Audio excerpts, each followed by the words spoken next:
Deus, vamos pregar sobre a Tua palavra e pedimos-te que nos auxilies neste momento. Nós oramos em nome de Jesus. Amém. Irmãos, o apóstolo São Paulo, como nós sabemos, teve um encontro com Jesus Cristo na estrada de Damasco, e daí começa a sua carreira cristã, e ele disse: eu não tenho a minha vida preciosa para mim mesmo, contanto que eu cumpra cabalmente o ministério que recebi do Senhor Jesus Cristo. Assim, o apóstolo São Paulo tem como motivo da sua vida, como alvo da sua vida, o cumprimento do seu ministério. Isso também se aplica aos cristãos, de modo geral, e no caso particular de um ministro, como era o apóstolo São Paulo. E ele procurou se acercar de pessoas que pudessem ajudar, que pudessem cooperar e que pudessem dar continuidade ao seu trabalho. E dentre elas nós encontramos Timóteo, que é o destinatário dessa carta, do texto que nós lemos nessa noite. E ele está mostrando a Timóteo agora, já no ocaso da sua vida, a grandiosidade da obra e a urgência da obra que ele teria pela frente. Ele diz: eu conjuro-te perante Deus e Cristo Jesus, que há de julgar vivos e mortos. Diante de Deus, o juiz, ele dizia: você prega a palavra. E, na verdade, aprove a Deus salvar o mundo pela loucura da pregação. Nós não falamos propriamente da nossa história pessoal, mas nós pregamos a palavra de Deus, que é, na verdade, loucura para os que se perdem. E ele disse: pois haverá tempo em que não suportarão a sã doutrina. As pessoas estão correndo a uma efervescência religiosa, cada dia nós vamos vendo surgindo novas religiões, muitas facções, de pessoas que procuram se acercar de mestres. Já naquele tempo, ele diz, como que sentindo coceira nos ouvidos, segundo as suas próprias cobiças. Não propriamente pessoas que queriam adorar a Deus, que quisessem servi-lo, mas que corriam atrás das suas próprias cobiças, e diz, e eles vão se recusar a dar ouvidos à verdade, inclusive se entregando às fábulas. Mas Paulo diz agora a Timóteo: tu, porém, é uma exortação muito particular, dizendo: sê sóbrio em todas as coisas, suporta as aflições, faze o trabalho de um evangelista, cumpre cabalmente o teu ministério. Assim como ele, Paulo, tinha o desejo de cumprir integralmente o ministério, ele também queria que Timóteo, como um pregador, como um evangelista, pudesse cumprir cabalmente também o ministério. E essa ênfase, esse encorajamento, é devido a uma situação muito particular do apóstolo. Ele diz assim: eu, quanto a mim, estou sendo já oferecido por libação, o tempo da minha partida é chegado. O apóstolo Paulo estava já enfrentando o seu julgamento, já tinha passado pelo primeiro julgamento, e com certeza seria condenado, e ele pressentindo realmente a sua morte, ele agora tem um olhar sobre a sua vida, como tinha transcorrido a sua vida, como cristão, como ministro, e ele diz o seguinte: eu combati o bom combate, completei a carreira, guardei a fé, e desde agora a coroa da justiça me está guardado. Ele não está aqui extraindo várias figuras, mas ele está, como pano de fundo aqui, extraindo as figuras dos Jogos Olímpicos, que ele conhecia muito bem. E a primeira referência dele aqui é o combate. Ele diz: eu combati o bom combate. Na verdade, olhando para a vida, o apóstolo São Paulo concebeu a vida cristã como um combate, como uma luta, como aquelas pessoas que lutavam na arena. E, independentemente de ganhos ou perdas, ele estava consciente de que ele fez um bom combate, que ele fez tudo o que estava a seu alcance, que ele fez tudo o que era possível, que ele fez tudo da melhor forma. E não há satisfação maior para um cristão quando, num determinado ponto da sua vida, ele pode olhar para trás e dizer com o apóstolo: eu combati o bom combate, eu travei uma luta e o fiz da melhor maneira possível. Há um livro do presidente Jimmy Carter que o título é muito sugestivo. O título é o seguinte: por que não o melhor? Por que não o melhor? Na verdade, muitas pessoas que começaram a carreira cristã, eles também não fizeram uma carreira, uma luta da melhor forma possível. O apóstolo São Paulo, ele tem essa consciência, de que travou a luta da melhor forma possível. Então, ele chega ao final do seu ministério, cheio de dificuldades, como nós sabemos, lendo nas epístolas, principalmente nas cartas aos Coríntios, e ele fala que a vida do cristão, do ministro especialmente, é comparado nas Escrituras, ora um combate e ora uma carreira. Ele diz: eu combati o bom combate, eu terminei a carreira. E ele fala não de um combate qualquer, mas diz: eu travei um bom combate. Porque há pessoas que lutam tanto na vida por causas que não valem a pena, mas aqui nós temos um bom combate. É um combate cuja vitória é certa. A palavra de Deus nos disse, e Ele mesmo disse, que em Cristo nós somos, a despeito de todas as coisas, nós somos mais que vencedores,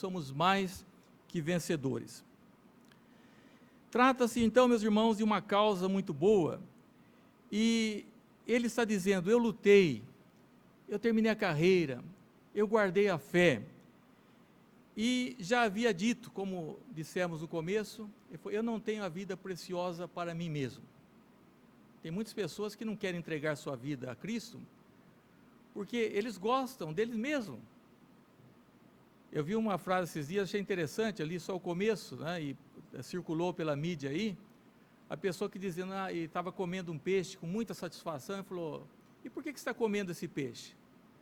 Eu estou comendo esse peixe porque eu adoro peixe, eu amo peixe.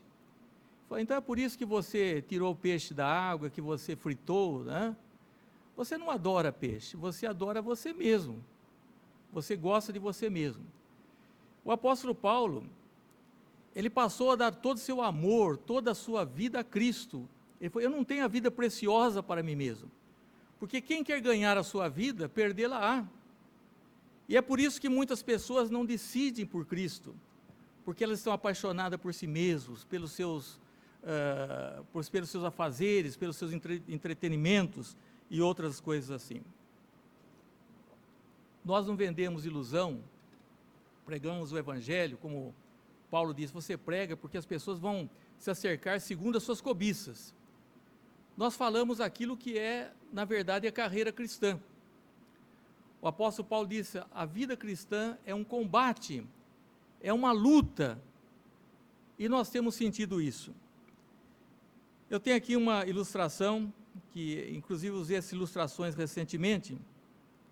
Já disse que eu não sou muito apaixonado pelo gênero de filmes de guerra, mas achei interessante, dentre eles, um filme que muitos aqui assistiram, que é O Resgate do Soldado Ryan. A mãe, a senhora Ryan, vivia no sul dos Estados Unidos, e 4 dos seus filhos foram convocados para a guerra. E quando o exército soube que 3 deles já haviam morrido na batalha, na luta, foi criado um comando para resgatar o soldado Ryan, o último que faltava. E essa tropa, que era comandada pelo por John Miller, interpretado por Tom Hanks, teve muitas lutas, né, nesse decorrer, vai passando no filme, as batalhas, até encontrar o soldado e dizer, olha, nós viemos com uma missão especial, de levá-lo de volta para casa, seus irmãos já morreram em combate, mas os que assistiram sabem, ele cheio de patriotismo, como é próprio dos filmes de Steven Spielberg, ele falou, não, eu não posso ir nesse momento, enquanto não chegar o reforço, eu tenho que continuar combatendo. E esse comando se juntou ao soldado, e o capitão Miller, o comandante Miller, acabou sendo atingido, e ele está morrendo, e o soldado Ryan corre junto dele, e o comandante fala assim, olha, você faça por merecer, você faça por merecer. Isso é, nós viemos aqui para resgatá-lo, fizemos, eu estou perdendo a minha vida por você. Na verdade, nós nunca vamos fazer por merecer aquele que nos resgatou, que é Cristo. Mas nós temos que viver uma vida digna, devido ao tamanho resgate que nós temos na pessoa de Jesus. E no filme, o soldado vai envelhecendo, o seu semblante rapidamente, e ele aparece junto da tumba do comandante Miller, e ali ele chega e diz, olha, eu tenho procurado viver da melhor forma possível, a vida digna, e eu trouxe comigo a minha família, porque eu não sei como eu ia me sentir hoje nesse local. Era um cemitério de muitas cruzes, é como é próprio daqueles cemitérios na América do Norte. E ele se levantou e perguntou à sua esposa, será que eu tenho sido um bom homem? Será que eu tenho sido uma pessoa de bem? E sua esposa disse, sim, James, você é um homem bom, você é um homem bom. Porque, na verdade, na vida, e principalmente aquelas pessoas que nos conhecem mais próximas, devem saber realmente da nossa luta, do nosso combate. E nesse filme, então, nós percebemos que esse soldado que é resgatado agora, ele procurou viver uma vida digna. E foi isso que aconteceu com o apóstolo São Paulo. Ele foi, eu não tenho a vida preciosa para mim mesmo, não sou eu mais quem vivo, é Cristo que vive em mim. E disse, e eu estou terminando a minha vida agora é sua vez, Timóteo, agora é o seu tempo, você prega a palavra. E ele disse, eu terminei a carreira. A carreira é uma corrida que havia também nos Jogos Olímpicos, que nós conhecemos aqui popularmente na corrida de São Silvestre, e conhecemos também a maratona, vimos também as corridas nas Olimpíadas do Rio de Janeiro, e ele disse, eu terminei a carreira. Terminar a carreira não é uma coisa fácil, aqui que é a dificuldade, porque começar é fácil, o duro é continuar. Nós vemos os grandes corredores, como eles mantêm uma cadência, disciplinados, e nós ficamos impressionados, porque não são os primeiros que saem rapidamente, mas são aqueles que vão resistindo. E assim nós encontramos também na vida cristã, que muitos têm permanecido. Nossa igreja não é uma igreja de muita popularidade, de tanto entra e sai, mas de pessoas, às vezes, de cabelos brancos também. Nós temos jovens, temos crianças que têm permanecido nessa carreira cristã. Foi sugerido a um homem muito importante, que se fizesse a biografia dele enquanto ele estava vivo. Ele disse, eu não posso aceitar isso, eu recuso, porque eu já vi muitas pessoas, na última volta, no final, eles caírem, eles tropeçarem. Com o apóstolo Paulo, não havia realmente esse perigo, ele sentiu, eu falei, eu concluí, eu fiz uma luta na minha vida cristã como crente, como ministro, eu fiz tudo o que estava ao meu alcance, eu terminei a carreira, eu cumpri a finalidade da minha vida, como ele se sentia. Aliás, é muito interessante a palavra maratona. Da onde surge maratona? Maratona foi uma grande batalha entre os gregos e os persas. Batalha terrível. E se os persas tivessem vencido, nós não teríamos aí tudo da cultura grega, como temos, como floresceu a cultura grega, na filosofia, na literatura, na arte. E quando terminou a batalha, quando já havia realmente um vencedor, um dos soldados gregos, ele correu durante toda uma noite e durante todo um dia, ofegante. Correu em direção aos magistrados da Grécia, e quando ele chegou, ele disse: alegrai-vos, nós vencemos. E dado o recado, ele caiu morto. Ele estava completamente extenuado. Daí vem a palavra maratona, quando a pessoa procura cumprir o seu propósito também nessas grandes corridas, planejada, um treinamento. E a vida cristã também é, na verdade, uma maratona, que nós precisamos cumprir a nossa carreira. Eu recebi de presente, inclusive de uma das pessoas dessa comunidade, um livro que já tive no passado e já não tinha mais, é do Rabino Harold Kushner, que diz: quando tudo não é o bastante.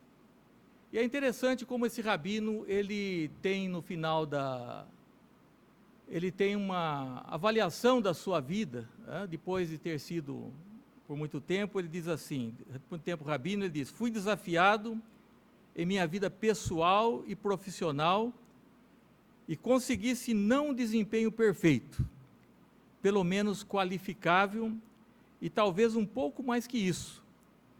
Deixei minha marca nas pessoas e cheguei a um ponto da vida que não mais preciso me preocupar com essa marca. Sou capaz de olhar para o último ato da minha vida, tenha ele a duração que tiver, com a certeza de que finalmente aprendi quem sou eu e como devo conduzir a vida. Ando sem medo pelo vale das sombras, não apenas porque Deus está comigo, mas porque Ele me trouxe até aqui.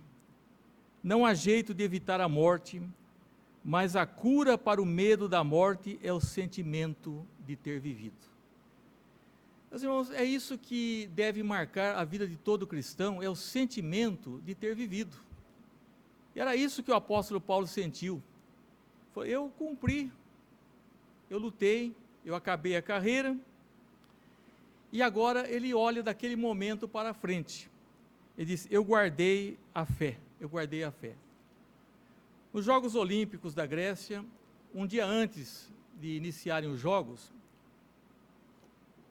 havia o juramento dos competidores.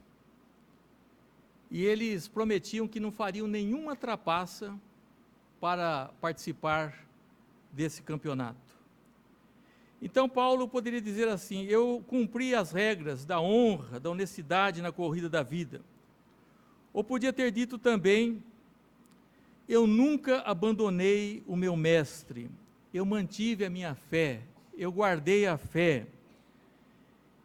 E no seu coração havia realmente essa esperança. E ele disse a Timóteo: igualmente o atleta não é coroado se não lutar segundo as normas. Ele falou: o atleta, ele tem que seguir as normas, senão não pode nem desempenhar, seja qual tipo de esporte que for. E era isso que Paulo está dizendo: eu lutei segundo as normas, eu guardei a doutrina da fé, eu guardei a graça da fé, e eu estou realmente nessa posição. E agora ele diz assim: desde agora há uma coroa de justiça que me está guardada, há uma coroa de justiça. Na Grécia também eles usavam, os campeões, eles eram colocados deles uma coroa de louros, uma coroa que desvanecia. Mas era um maior orgulho para um atleta portar aquela coroa. Mas Paulo não está falando dessa coroa que murcha, que seca. Ele falou: desde agora está reservada uma coroa da justiça, a qual o Senhor reto juiz me dará naquele dia. Meus irmãos, hoje Nosso país está ressentindo aí da morte de um juiz tido como reto, né? Mas nenhum juiz é, na verdade, reto absolutamente, porque não pode abarcar todas as circunstâncias, não é? Mas Deus é um juiz que pode ver todas as coisas, e Ele não deixará sem recompensa aqueles que lutam, aqueles que se entregaram a Ele, e aqueles que estão correndo essa corrida, que não é fácil, que nós não pregamos, pare de sofrer, você não vai ter dificuldade, pelo contrário, o próprio Jesus disse, no mundo tereis aflições. E Paulo diz que essa coroa diz, não somente a mim, mas a todos quantos amam a sua vinda. Isso é, não era uma coroa para os apóstolos, uma classe especial, não era uma coroa para os ministros importantes, mas era para ele e para todas as pessoas que amam a vinda de Cristo. Ora, nós amamos a primeira vinda de Cristo, quando Ele se encarnou, como Ele nasceu, né? Colocado na manjedoura, Ele se humilhou, faz parte do seu estado de humilhação, mas nós amamos também a segunda vinda de Cristo, que para muitos vai ser um dia de terror, porque eles não são soldados de Cristo, eles não estão realmente querendo entregar a vida a Cristo, ter uma carreira com Cristo, e correr essa corrida que está diante de nós. Nós aprendemos que esse reto juiz, ele julga segundo a verdade, que é coroa de justiça porque é alcançada pela justiça de Cristo e nos é outorgada. É reservada, ele está reservada para mim, o Senhor reto juiz me dará naquele dia, não somente a mim. Por que está reservada? Porque no momento nós não podemos portá-la, nós não a temos, uma vez que somos herdeiros, mas ela já está reservada para aqueles que amam a vinda de Jesus. Será que amamos a vinda de Cristo? Ou não estamos tão despreocupados como foi no dia de Noé, que estavam as pessoas nas suas vidas normais, e não atentavam para aquele fato, e Noé, o pregoeiro da justiça, salvou a sua casa. Mas o apóstolo São Paulo aqui, então, ele tem um olhar sobre a sua vida. Como tinha sido a sua vida? A vida dele tinha sido uma vida de luta, tinha sido uma carreira, uma maratona difícil, mas ele disse, eu fiz uma boa luta, eu tenho consciência desse fato, e disse também, eu concluí a carreira, eu cheguei aonde precisava chegar, e desde agora, essa coroa já me está reservada, eu não a tenho agora, mas eu sou herdeiro dessa coroa, e ela está reservada para mim. Mas ele disse, mas não somente para mim, mas para todas as pessoas que amam a vinda de Jesus. E essa é uma promessa que não é condicional, quer queira os homens ou não, quer gostem ou não, Jesus voltará. Não depende do que você pensa, do que você realmente imagina, do que você gosta, Cristo voltará.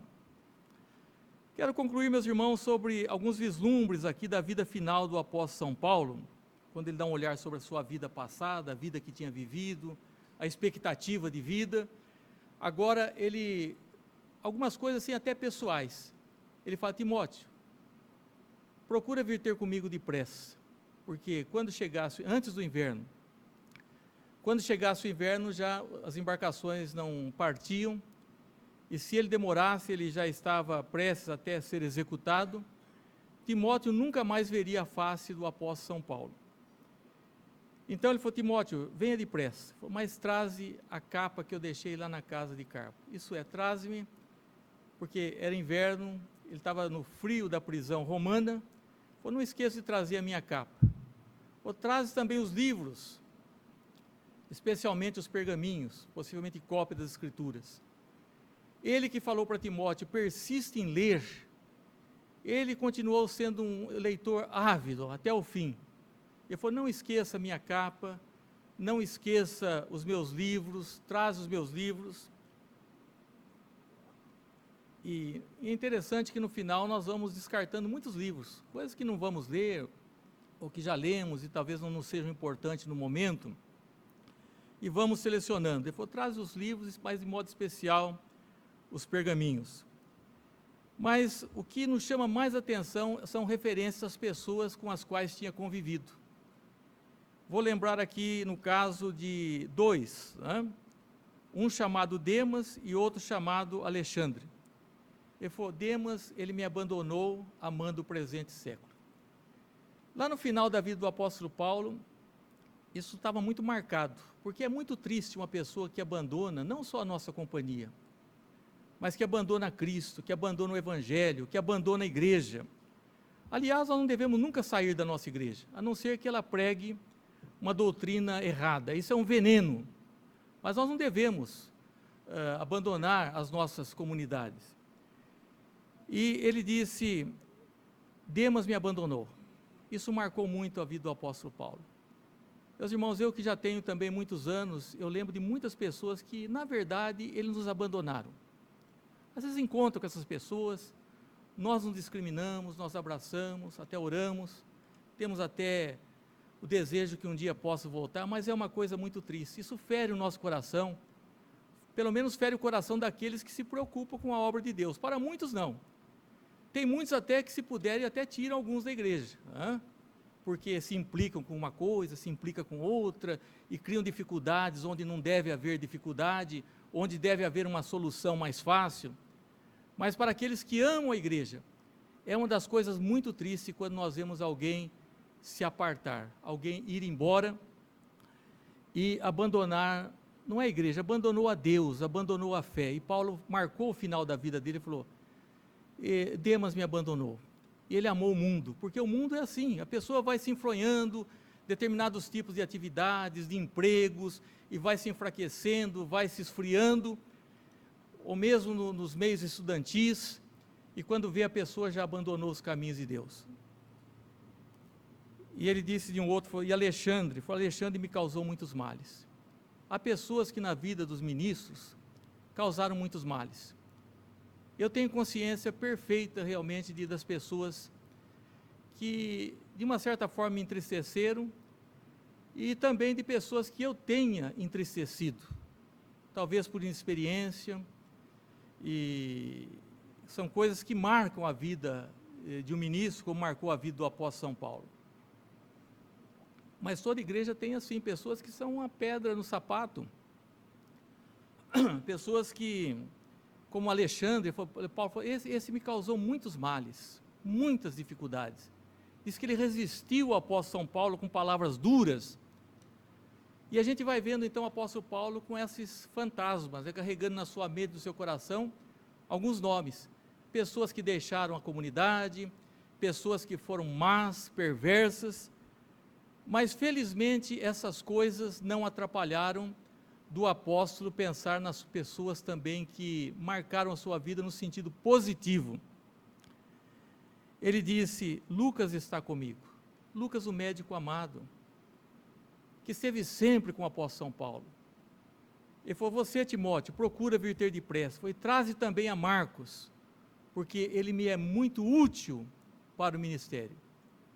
Ora, nós sabemos que houve um tempo em que Paulo, ele teve algumas queixas muito severas a respeito de Marcos. Quando Marcos desistiu da primeira viagem missionária, era muito jovem, e na segunda viagem ele quis acompanhar, e Paulo falou, não, você não vai, você errou uma vez, você não vai ter a sua segunda oportunidade. Mas Barnabé, que era um homem bom, cheio do Espírito Santo, falou, não, eu quero levar Marcos, eu vou levar Marcos. E houve uma briga entre esses dois homens, uma contenda, e muitas pessoas falam, mas foi muito bom, porque daí criou duas frentes missionárias. É verdade que criou, mas trouxe muita tristeza. Eu penso particularmente que Barnabé estava certo, porque nós precisamos dar uma segunda chance para as pessoas. Paulo, ele não queria morrer marcando as pessoas. Porque aconteceu isso, então nunca mais. Ele mostra o quê? Um coração perdoador. Ele mostra que as pessoas podem mudar, que as pessoas podem se recompor. Então, esse espírito do apóstolo nós percebemos aqui, que o fato de ter aqueles que entristeceram porque abandonaram, de ter aqueles que causaram problemas, não impediu dele pensar naqueles que foram fiéis. Lucas está comigo, né? Traz Marcos, e assim ele quer não somente a sua capa para proteger o seu corpo do frio, não somente os livros para abrir a sua mente, para expandir os seus horizontes, para edificá-lo também nas Escrituras, mas ele quer também pessoas. Pessoas são importantes, meus irmãos. Nós temos que aprender a conviver, nós temos que aprender a ganharmos as pessoas, a darmos nova oportunidade. Nós temos que ser duro conosco mesmos, temos que conceber a vida dessa forma, como uma luta. Não é fácil. Ser cristão não é fácil, é uma graça de Deus. Terminar a carreira não é fácil, é fácil começar. Há pessoas que quando começaram pareciam que iam levar o mundo todo pela frente, né? Mas passaram alguns anos, as pessoas foram esfriando, né? Muitos já não gostavam de um culto de quarta-feira, da escola dominical, já um domingo eu vou, outro domingo eu já não vou, e o tantos de compromisso, as agendas, e serviço, e tantas coisas. Meus irmãos, é preciso nós termos uma cadência, né, como uma maratona, né, um compasso para chegarmos ao fim, e chegarmos pensando em gente, em pessoas, pensando não naquelas pessoas, tirando aqueles fantasmas, né, aqueles problemas que ocorreram, que passaram, mas pensando realmente como Deus tem sido bondoso, como Deus tem conservado muitos de nós, apesar de nós, nessa comunhão. O apóstolo São Paulo chegou ao fim, e eu contei uma ilustração que gosto sempre de contar, e que foi na pregação de ontem lá, por ocasião da jubilação de um ministro, e que já contei desse púlpito também, porque ao final do ministério existe uma certa solidão, né, que é natural. E nessa história que já contei não faz muito tempo aqui, quando um missionário que passou 40 anos trabalhando na África, e gozado que eu falei isso ontem pregando lá em Batuvi, Fernando estava lá, né? E eu falei que às vezes eu tenho vergonha de dizer que eu fui missionário por tão pouco tempo, né? Mas que eu conheci uma missionária chamada Sarah Baylor, que viveu 40 anos, foi mocinha para o Paraguai e acabou morrendo lá. Ela era batista, mas ela era nossa amiga e ela queria participar conosco. Ela era uma dentista e ela cuidava dos dentes dos indígenas. E, excepcionalmente, ele estava um primo meu naquele auditório ontem, ele falou: pastor, eu me lembro bem da Sarah, inclusive, eu tenho uma Bíblia que eu adquiri da Sarah Baylor. Mas esse missionário que estava 40 anos na África, ele volta para o seu país num grande navio, um navio imenso. E quando o navio está sendo ancorado no porto de Nova York, ele escutou uma banda musical, tá? E ele falou: quem sabe a minha denominação?